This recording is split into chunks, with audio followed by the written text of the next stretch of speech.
Assalamualaikum warahmatullahi wabarakatuh. Perkenalkan, nama saya Dani Putri Mutia, mahasiswa program studi Pendidikan Agama Islam Universitas Negeri Jakarta, angkatan 2024. Video ini saya buat untuk memenuhi ujian akhir semester mata kuliah Filsafat Ilmu yang diampu oleh Bapak Ridwan Effendi.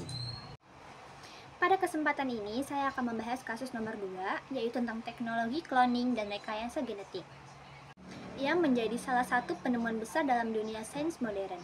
Penemuan ini memungkinkan terciptanya makhluk hidup baru secara ilmiah, namun keberadaannya juga menimbulkan kontroversi, terutama dari kalangan tokoh agama yang mempertanyakan nilai-nilai moral dan etikanya. Adapun pertanyaan yang menjadi fokus dalam studi kasus ini adalah bagaimana filsafat ilmu dapat membantu dalam menilai implikasi etis dari penemuan ini dan apa yang dapat dilakukan untuk mengintegrasikan perspektif agama dalam diskusi ilmiah. Untuk menjawab pertanyaan tersebut, saya akan menganalisisnya melalui 3 pendekatan utama dalam filsafat ilmu, yaitu epistemologi, ontologi, dan aksiologi. Yang pertama adalah epistemologi, asal dan validitas pengetahuan. Sebelum kita berbicara soal etika dan agama, penting banget untuk kita melihat lebih dulu, dari mana sih pengetahuan tentang cloning ini berasal? Apakah pengetahuan itu sudah bisa dianggap sah dan valid? Jadi, cloning dan rekayasa genetik itu merupakan hasil dari pengembangan ilmu empiris yang didasarkan pada eksperimen, observasi, dan pembuktian ilmiah. Jadi, secara metodologi, pengetahuan ini bisa dikatakan valid karena melalui proses verifikasi yang sistematis. Namun, filsafat ilmu mengajarkan bahwa ilmu pengetahuan tidak boleh diterima begitu saja. Kita diajak untuk berpikir kritis.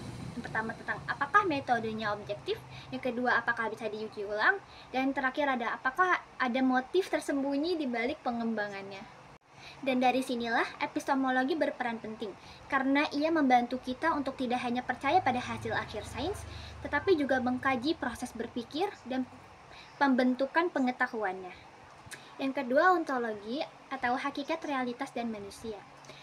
Setelah tahu dari mana pengetahuan itu berasal, sekarang kita masuk ke bagian yang lebih dalam, yaitu apa sebenarnya yang sedang dibicarakan. Jadi secara ontologis kita perlu bertanya, apa sih sebenarnya manusia itu? Apakah manusia hanya sekumpulan sel dan gen yang bisa direkayasa, atau adakah unsur yang lebih dalam seperti jiwa, kesadaran, dan juga martabat? Teknologi cloning mungkin bisa menciptakan tubuh yang sama, namun apakah bisa menciptakan pribadi yang sama? Apakah bisa menciptakan manusia seutuhnya lengkap dengan nilai-nilai, perasaan, dan juga akalnya? Nah, disinilah kita diajak untuk tidak hanya melihat manusia secara biologis, tetapi juga melihatnya sebagai makhluk yang punya makna eksistensial. Filsafat ilmu melalui ontologi mengingatkan kita akan pentingnya pertanyaan-pertanyaan ini sebelum kita melangkah terlalu jauh ke dalam eksperimen. Ketiga, ada aksiologi atau nilai, etika, dan tanggung jawab sosial. Di sini kita akan masuk ke bagian yang paling krusial, yaitu apakah penemuan ini etis dan bagaimana dampaknya terhadap masyarakat.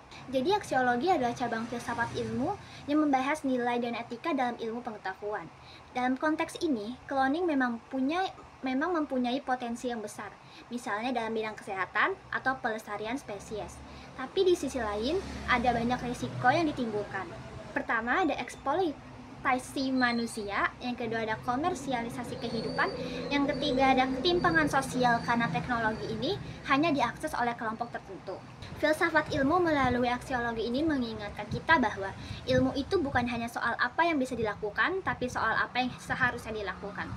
Inilah kenapa nilai moral dan agama itu tidak boleh dikesampingkan, karena mereka berfungsi sebagai pengarah, bukan penghalang, supaya ilmu ini berkembang, tetapi tetap berpihak pada kemanusiaan.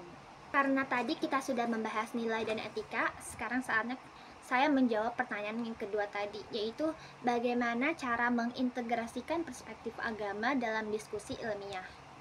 Jadi jawabannya itu bukan dengan saling menyalahkan, tetapi dengan membangun dialog dan kerjasama. Ilmuwan perlu memahami bahwa agama itu hadir untuk menjaga nilai, dan tokoh agama pun perlu terbuka terhadap perkembangan sains, agar tidak tertinggal dalam memberikan panduan moral. Jadi di sini filsafat ilmu menjadi jembatan antara akal dan iman, antara laboratorium dan mimbar. Jadi karena kalau ilmu adalah kendaraan, maka agama adalah arahnya. Dan keduanya itu tidak bisa dipisahkan. Jadi kalau kita ingin melangkah jauh, tetapi tetap benar. Jadi, untuk menegaskan jawaban atas pertanyaan dari studi kasus ini, yang pertama, filsafat ilmu dapat membantu menilai implikasi etis dari penemuan ini melalui aksiologi, yaitu dengan mengkaji apakah suatu penemuan layak dilakukan atau tidak hanya karena ia bisa dilakukan.